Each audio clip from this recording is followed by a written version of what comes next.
dalam proses kemarin itu terjadi cara-cara yang kurang elegan yang kemudian berdampak pada ketidaknyamanan bagi saudara-saudara saya yang ada di sana.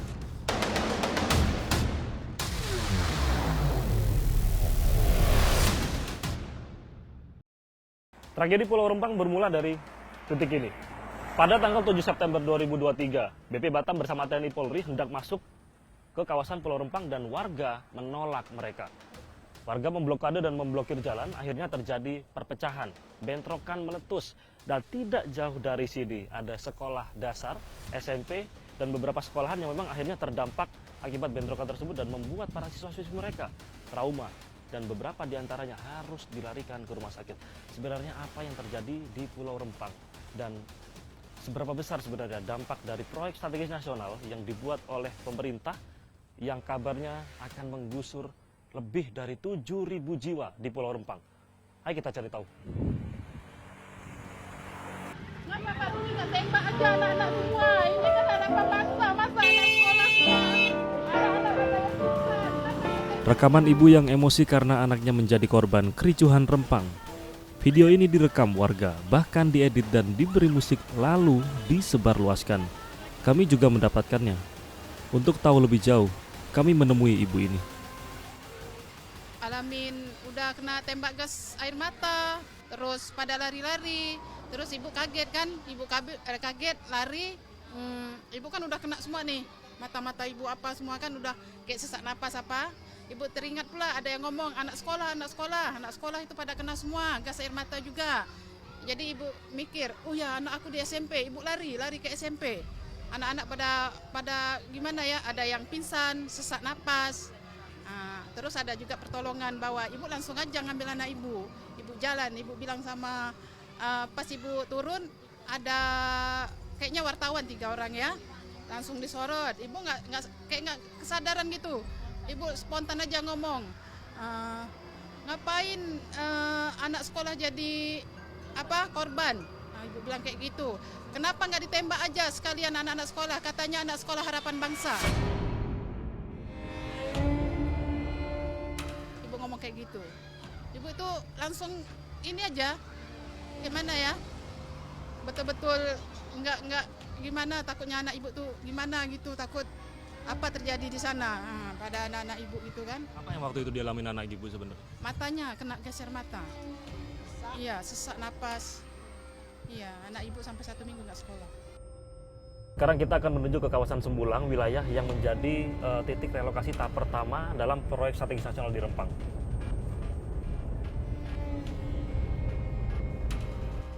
Panjang mata memandang, lanskap alang-alang dan pepohonan menghiasi kanan kiri jalanan utama di pulau ini.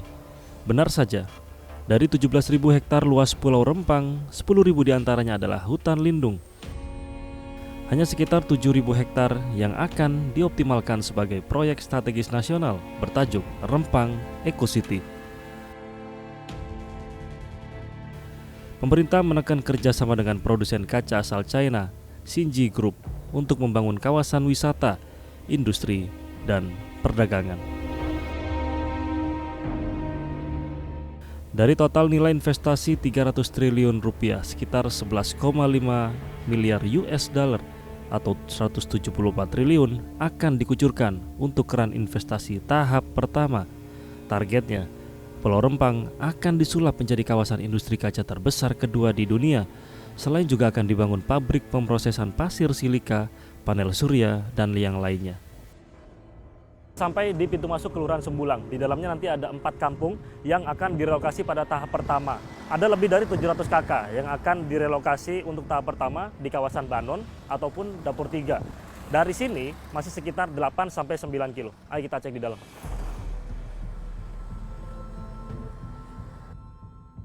Warga di kawasan Sembulang menjadi yang paling vokal dalam penolakan relokasi dan pembangunan proyek prestisius. Ini bukti kenapa warga Sembulang menjadi yang paling keras menolak untuk direlokasi.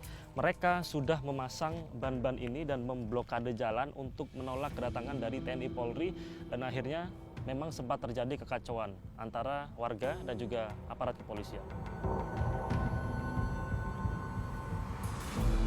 Sejak terjadinya peristiwa 7 September hingga kini suasana wilayah di sekitar Sembulang, Bak Kota Mati, yang biasanya warga lalu lalang beraktivitas ketika saya datangi, justru terlihat banyak rumah tertutup rapat. Saat saya bertanya mengapa tutup pintu, beberapa orang warga yang tak mau direkam menyatakan enggan keluar rumah untuk menghindari pihak BP Batam yang datang meminta persetujuan relokasi. Dari cerita warga, sebagian dari mereka bahkan ada yang mengasingkan diri untuk sementara menunggu suasana reda. Mulai dari sepanjang garis pantai inilah, pemerintah akan mulai membangun Rempang Eco City untuk relokasi tahap pertama yang katanya ini akan menjadi pusat ekonomi baru di Indonesia. Pemerintah, BP Batam, PT MEG berhasil mendatangkan investasi yang cukup fantastis, sekitar 300 triliun rupiah. Dan katanya mereka juga berhasil mendatangkan manfaat yang sangat luas terhadap masyarakat sekitar. Mulai dari mendatangkan pekerjaan atau lapangan kerja yang luas, lalu mendatangkan pusat industri dan juga UMKM, tapi mengapa justru mendapatkan banyak sekali penolakan? Menurut Menteri Investasi Bahlil Lahadalia, dengan masuknya investasi di pulau ini, proyek Rempang Eco City menjadi kado terbaik bagi warga setempat. Hak-hak rakyat tetap kita jaga, hak-hak kultural rakyat sebagai anak hak kesulungan juga kita hargai. Namun andaikan ada pergeseran tetap masih di wilayah Pulau Rempang dan kita juga sudah setujui. Dan insya Allah ini menjadi kado terbaik untuk masyarakat Rempang, untuk pemerintah pusat, pemerintah daerah, kabupaten, kota, dan provinsi dalam penyelesaian hari ini. Semanis apapun janji yang telah ditebar luas, tak menyurutkan penolakan warga Rempang. Data pemerintah per 25 September 2023, sekitar 70% warga masih menolak. Salah satu warga Sembulang yang kami temui membeberkan sederet alasan kenapa mereka masih kekeh enggan direlokasi. Warga yang mayoritas berprofesi sebagai nelayan ini sebetulnya sudah tahu akan direlokasi ke Tanjung Banon yang berjarak cukup dekat dari laut. Namun bagi mereka itu tidak cukup, karena tanah yang mereka huni saat ini memiliki banyak cerita dan peninggalan leluhur. Ya saya masyarakat itu bilang dia mau yang jelas menolak kan. Jadi bapak itu ikut dengan masyarakat lah. Kalau mereka menolak ya bapak menolak juga. Karena bapak pun di Sembulang ini bapak dengan bapak nelayan, bapak dah tahu tempat bapak nelayan ya kan. Sekitar dekat-dekat ini bapak nelayan. Nanti kalau bapak di hutan sana atau tempat bapak yang tidak pasti bapak untuk nelayan, macam mana lagi bapak untuk nelayan? Karena itu dari bapak kami pertahankan supaya jangan diapa-apakan Sembulang ini. Nah yang Sembulang tetap Sembulang begitu. Bapak biasanya nelayan mencarikannya di sekitar pantai sini? Ya, kita pantai laut ini. Karena kami merasa tempat kami ini dekat dengan pantai, kami ke laut pun nggak makan biaya yang banyak. Menolak, masih belum menyetujui, memang keinginan sendiri ya. Atau ada yang mengkoordinir, menyuruh atau mengintervensi? Nah, kalau jelas bapak dengan itu sendiri lah, dengan masyarakat kampung kami pun dengan isi sendiri. Nggak ada yang lain menyokong kami untuk supaya kami jangan digusur. Jangan di lokasi kami pun jangan dipindah di kampung. Dari hati nurani mereka. Karena mereka ini sudah kampung mereka, asli mereka, tempat tinggal nenek moyang mereka. Kami mohon sangat kepada pemerintah, jangan kami dibuat seperti anak ayam. Tidak ada tempat tinggal yang tidak pasti. Kata-kata pemerintah untuk merelokasi kami di rumah rusun, kami tak mau. Ya, kami tidak cukup, walaupun kami susah, kami hidup di kampung kami cukup senang. Kami tak mau digusur, Pak. Suara penolakan lainnya juga menggema di Kampung Pasir Panjang. Sore itu, warga setempat sedang melakukan perkumpulan sembari melayangkan pengaduan kepada lembaga bantuan hukum yang datang dari berbagai daerah. Saya menemui mereka. Kepada saya, mereka tegas menyatakan penolakan relokasi merupakan murni kehendak pribadi, bukan intervensi atau intimidasi dari pihak luar. Sebenarnya apa sih alasan daripada warga Pasir Panjang ini untuk menolak relokasi daripada pemerintah? Mungkin boleh Ibu dijawab. Alasannya apa? Ya, alasan kami tidak mau direlokasi karena ini emang tanah leluhur kami. Kami tidak mau direlokasi sedikit pun. Walaupun cuma sejengkal kami tetap tidak mau digeserkan atau dipindahkan atau dikemana-manakan. Kami tetap mau bertahan di kampung kami sendiri. Karena emang dari nenek moyang kami dari dulu emang udah mempertahankan tanah kami, berjuang demi ngebela kami. Masa kami sampai mau dipindahkan, digeserkan? Jadi kami tidak rela, Pak. Kalau seandainya kami sempat digeserkan, udah nggak ada adat-adat kami Melayu lagi. Seperti kami tidak dihargai, Pak. Sudah banyak pertumpahan darah kami orang Melayu, Pak. Udah banyak, Pak. Sampai masyarakat kami banyak yang ditahan di situ, Pak, demi ngebela tanah kami. Kami tidak rela sedikit pun, Pak. Jadi kami tetap tidak mau direlokasi. Karena kami sayang dengan tanah kami, Pak. Tanah leluhur kami. Tetap pokoknya kami tidak mau sedikit pun dipindahkan, Pak. Karena itu emang udah adat kami di sini. Kalau sedikit pun ada pergeseran, sudah tidak ada adat kami Melayu lagi, Pak. Terima kasih. Murni dari keinginan warga sendiri atau memang ada? Betul. Dari keinginan kami masyarakat sendiri tanpa paksaan, betul. Tapi untuk aktivitas sehari-hari kan sekarang situasinya lagi genting. Jadi warga di beberapa daerah untuk nelayan sendiri mungkin mereka sedang takut untuk melaut. Nah kalau ibu-ibu sendiri sekarang gimana kondisinya? Susah, Pak. Ibu saya aja mau berkebun susah, bapak saya mau ke laut juga takut kamu kenapa-kenapa di rumah, nanti tiba-tiba bapak kami pulang lihat kami udah berhambur-hamburan kayak gitu, Pak. Kami ketakutan. Jadi kayak orang tua kami ini kan yang ibu-ibu kami ini ada yang berkebun.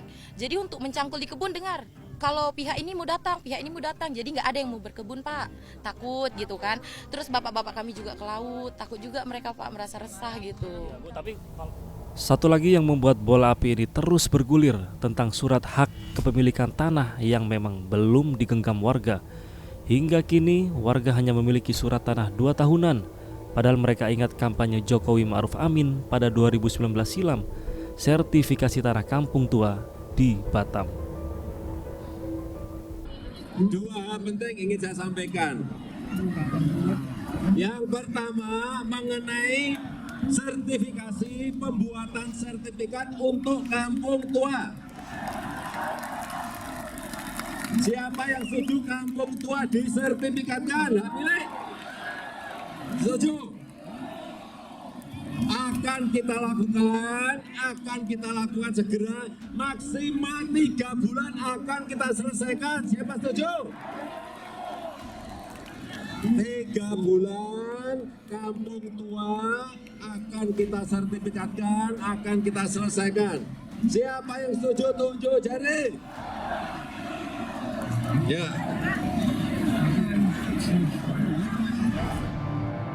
Kini warga berhadapan dengan rencana relokasi yang tidak mereka pahami benar, tujuan proses ataupun manfaat yang akan mereka dapatkan.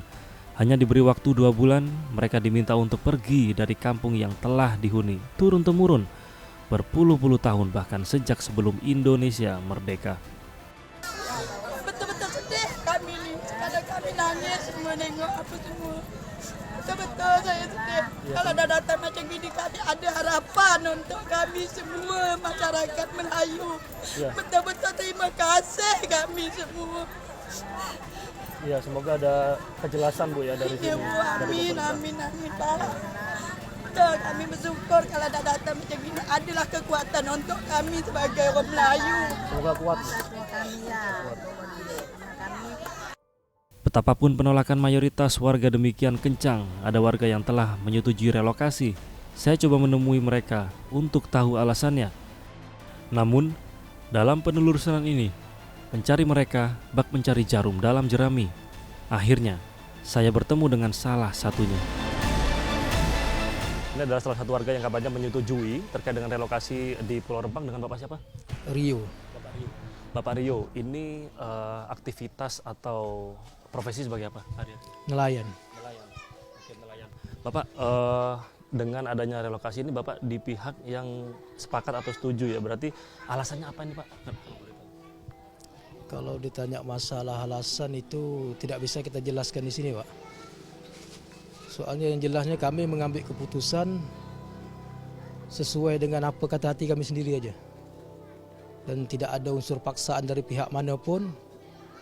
Ini mulus dari hati kami. Ya. Ini kan Bapak berarti tinggalnya di Kelurahan Cate, Kampung Pasir Panjang. Katanya di sini sudah lebih dari 50%, boleh di... Kurang lebih hampir 80%. 80% artinya kan cukup banyak nih Pak. Itu benar-benar kemauan sendiri Ada dorongan dari pihak luar atau gimana? Tak ada. Yang jelasnya masing-masing orang yang mendaftar ini masing-masing ikut apa kata hati sendiri aja. Dengan tetangga yang masih belum setuju ini gimana untuk sekarang soal sosialisasi, komunikasi, terus jalinan atau hubungan dengan tetangga? Mungkin ada omongan, Pak? Yang jelasnya kalau omongan itu jelasnya kita sudah dikatakan pengkhianat di sini. Yang jelas kan. Tapi kalau komunikasi kita baik-baik aja deh. Tidak ada bentrokan kita di sini. Alhamdulillah aman-amannya kita di sini. Mendengar keluhan dari warga pro kontra, kami mendatangi kantor Kecamatan Galang yang digunakan sebagai tempat pendaftaran relokasi. Warga keluar masuk untuk bertanya tentang titik relokasi dan kepastian hak, atau bahkan ada pula yang langsung menyepakati tentang relokasi. Di belakang sini adalah ruangan milik wilayah Kecamatan Galang yang dipinjam oleh BP Batam, dan di depannya dipasang banner atau spanduk bertuliskan tim posko rusun BP Batam, yang di situ adalah rusun yang disiapkan oleh BP Batam untuk hunian sementara terhadap warga Rempang yang direlokasi. Ada lebih dari 500 rusun di kawasan kota Batam yang disiapkan kepada warga Rempang, dan saya juga memegang brosur terkait dengan kepastian hak warga Rempang sebelum direlokasi. Ada beberapa hak yang nantinya akan didapatkan warga Rempang. Di sini tertuliskan yaitu menerima biaya hidup 1,2 juta rupiah per orang per bulan. Ini yang paling saya highlight karena memang jika katakanlah dalam satu kakak itu ada 5 orang, maka dalam satu keluarga itu bisa dipastikan mendapatkan 6 juta rupiah per bulannya. Dan ada juga uang sewa rumah atau rusun sebanyak 1,2 juta rupiah yang ini berlaku sebagai uang pengganti hunian. Jadi warga bisa memilih untuk tinggal di rusun atau menggunakan uang sewa ini. Kita lihat sekarang seperti apa lokasi baru yang dijanjikan bagi warga. Kita tim Liputan Indonesia TV ingin melihat bagaimana progres dari pembangunan titik relokasi yang kabarnya ada di Cijantung Dapur 3. Nanti sekalian langsung kita ke Tanjung Banon, titik relokasi kedua.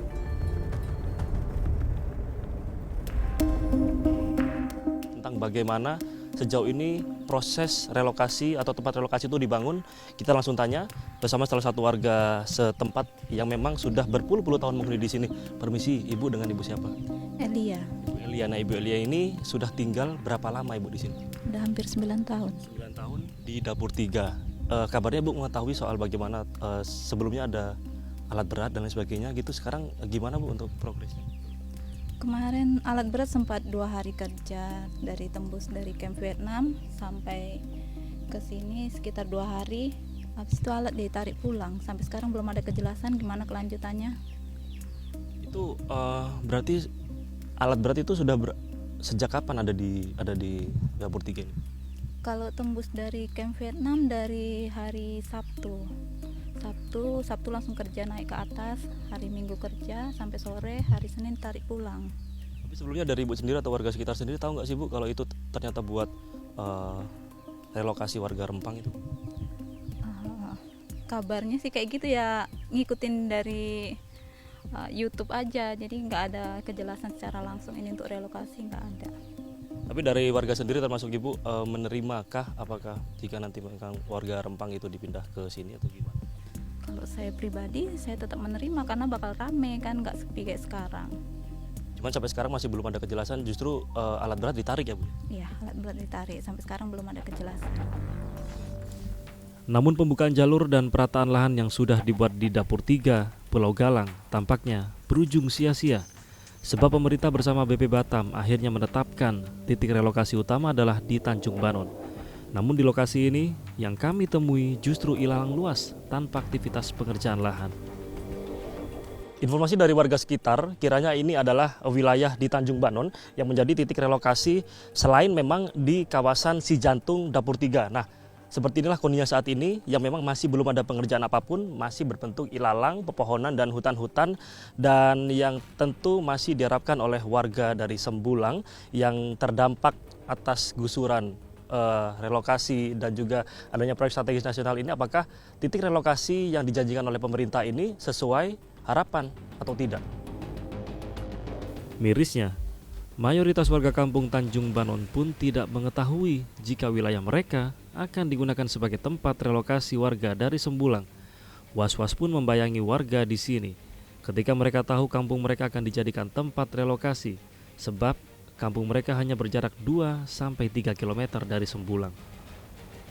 Salah satu alasan kenapa pemerintah merelokasi, tapi sekarang menggunakan dalam tanda kutip menggeser warga Sembulang ke Tanjung Banon ini adalah ini.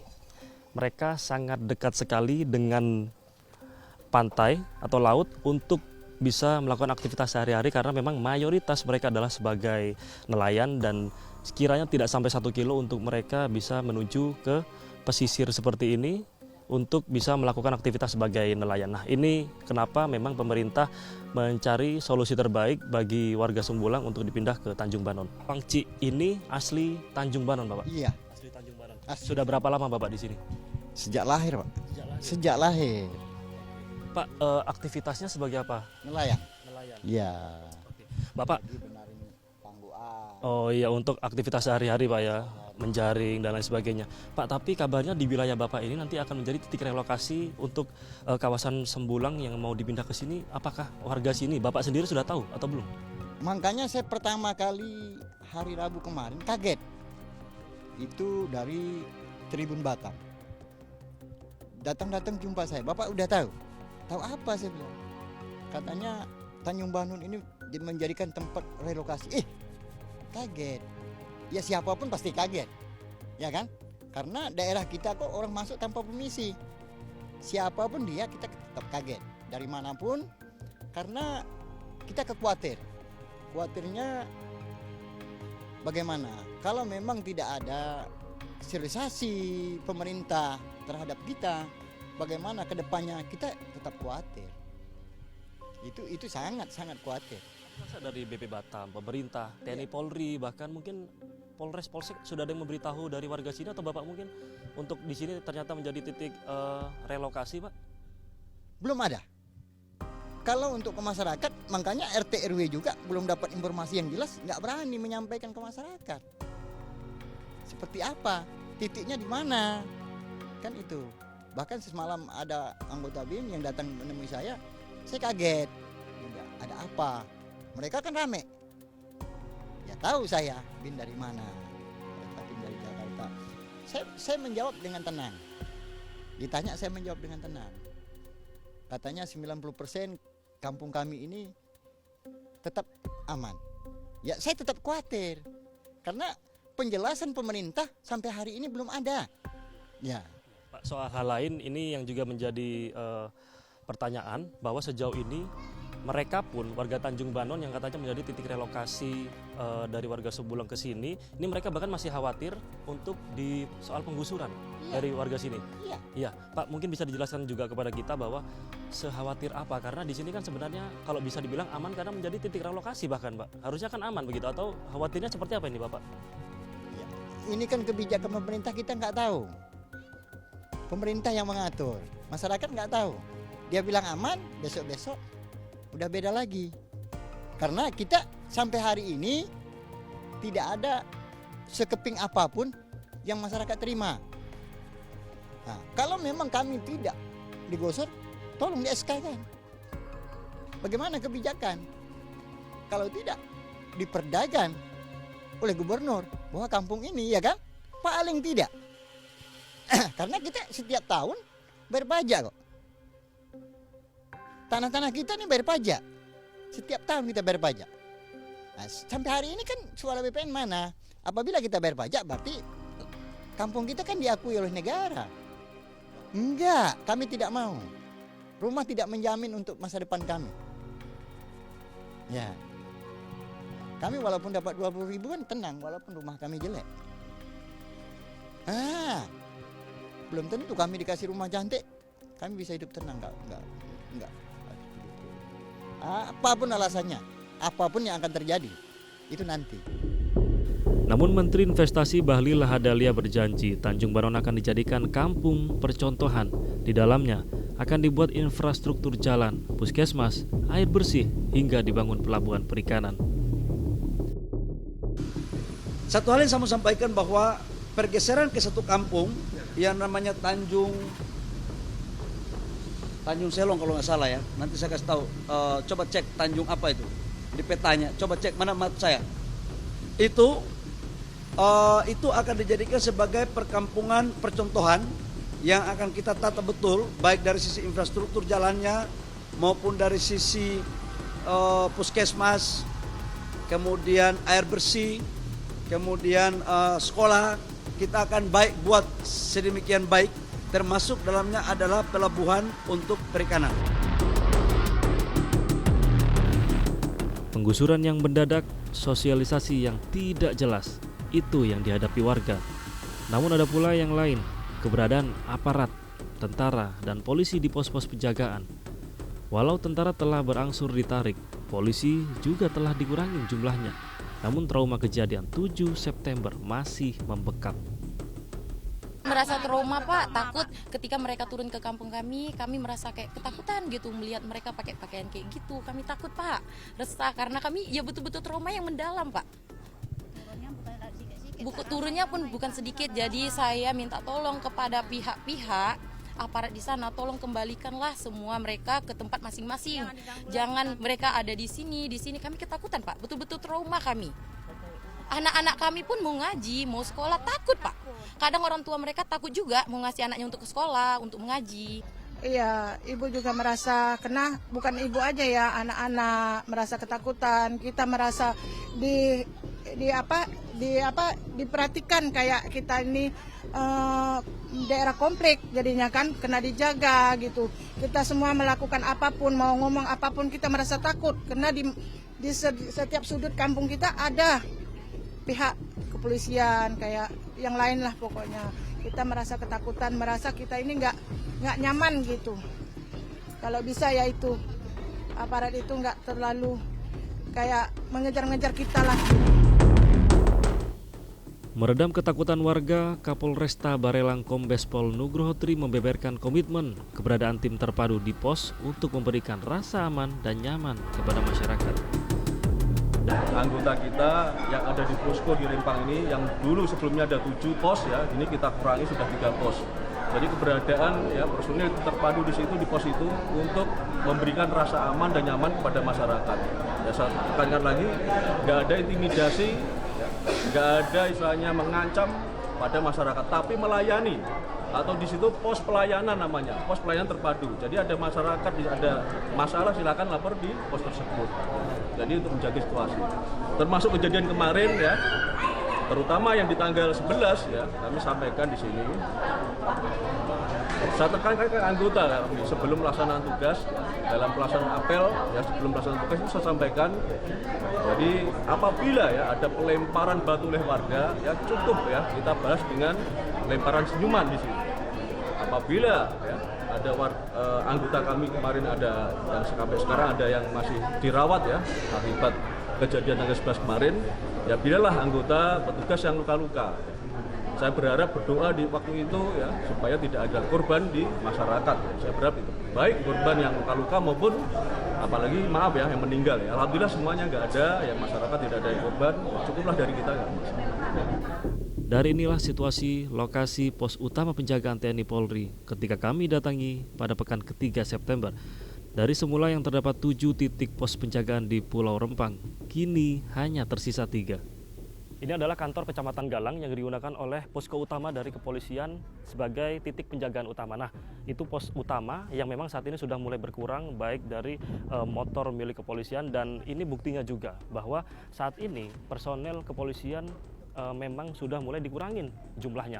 Terbukti dari pos polisi ini yang memang tadinya banyak sekali peralatan dari kepolisian dan juga Brimob untuk penjagaan, namun sekarang sudah mulai banyak yang dikurangin, dibawa kembali ke satuan, dan saat ini memang dari kepolisian hanya fokus dalam penjagaan di beberapa titik saja. Menteri Bahlil mengaku memang di awal penanganannya pengerjaan proyek Rempang Eco City ini dilakukan dengan cara yang tidak elegan. Kedua, kami juga akui bahwa dalam proses kemarin itu terjadi cara-cara yang kurang elegan yang kemudian berdampak pada ketidaknyamanan bagi saudara-saudara saya yang ada di sana. Informasi terkini dari yang tukang demo, dari yang saudara-saudara saya melakukan demo, 6 orang atau 8 orang dari Pulau Rempang itu sudah kita keluarkan. Kami sudah memberikan garansi itu kepada Pak Kapolda dan Pak Kapolres. Tetapi yang melakukan demo di luar dari masyarakat Rempang dan itu dilakukan, mohon maaf, dengan cara yang tidak lazim, itu kami serahkan kepada aparat penegak hukum untuk melakukan proses hukum sebagaimana mestinya. Menteri Bahlil menyatakan akan terus melakukan dialog bersama warga dan menyelesaikan konflik di Pulau Rempang dengan cara yang santun sesuai perintah Presiden Joko Widodo. BP Batam jadi pihak yang disorot dalam konflik relokasi Rempang, pihak yang bertanggung jawab penuh atas proyek strategis nasional andalan Presiden Jokowi. Kini BP Batam diasistensi Kementerian Investasi melanjutkan tanggung jawabnya. Wali Kota Batam sekaligus Kepala BP Batam Muhammad Rudi menjelaskan pihaknya akan ikut instruksi pemerintah pusat. Sejauh ini masih dibuka pendaftaran relokasi sukarela dan tidak ada pemaksaan kepada warga. Namanya kita rapat. Saya kira itu tidak jadi satu patokan. Tapi saya mau sampaikan pada masyarakat Rempang Galang, tak usah khawatir, tak usah ragu, tak usah dengarkan isu tidak, ya. Tidak mungkin kita akan memaksa sesuatu yang akan merusak dan merugikan masyarakat situ. Yang pertama, saya minta seluruh aparatur, baik pemerintah ini ada ASN, pegawai BP Batam, ada Satpol PP, ada TNI Polri, dan mungkin yang lainnya. Saya sampaikan lah, saya minta bantuan. Jangan pernah sekalipun mengintervensi masyarakat untuk pergeseran ini. Kedua, jangan sampai ada timbul pemaksaan dari permasalahan ini. Dan ketiga, kita berharap jangan ada yang mengatasnamakan tim untuk melakukan yang saya sampaikan tadi, baik intimidasi ataupun pemaksaan. Tidak lagi seperti yang kemarin, saya mohon maaf lahir batin kepada masyarakat Indonesia dan Kota Batam, masyarakat Kepri, terjadi benturan demo sehingga merusak dan merugikan kita berdua pihak. Ya, saya berharap pada masyarakat ada beberapa sektor ini. Satu, yang tidak ada hubungan dengan Rempang. Bapak Ibu sekalian, masyarakat Indonesia yang saya cintai, menurut pendapat saya ini tidak ada masalah sebetulnya. Permasalahan ini biasa-biasa saja. Contoh Rempang hari ini. Mungkin adik-adik sudah ke Rempang, ada tak masalah sana? Sebenarnya tidak ada. Tapi terlampau dibesar-besarin. Tolong supaya aman damai Rempang, Kota Batam, marilah kita bikin suasana dingin. Kedua, bagi mereka yang punya kepentingan lain, misalnya punya lahan lain, saya harap mari selesaikan permasalahan status lahan Bapak Ibu sekalian. Dan memang kalau Bapak Ibu ingin mengembangkan investasi seperti sekarang ini, datanglah ke BP Batam, mintalah yang resmi supaya tidak terjadi seperti ini. Dari cerita konflik di Pulau Rempang yang kita temukan ada satu benang merah, yaitu sosialisasi dan komunikasi. Jika sosialisasi dan komunikasi dari atas benar-benar sampai ke bawah, maka bisa dipastikan tidak ada konflik yang berkepanjangan bahkan hingga saat ini. Tentu kita berharap ada titik terang dan juga solusi terbaik dari pemerintah kepada warga. Demikian liputan dari kami, tim liputan MSC TV langsung melaporkan dan memberitakan dari Rempang. Rahmat Rumas dan Satria Andika melaporkan dari Batam, Kepulauan Riau.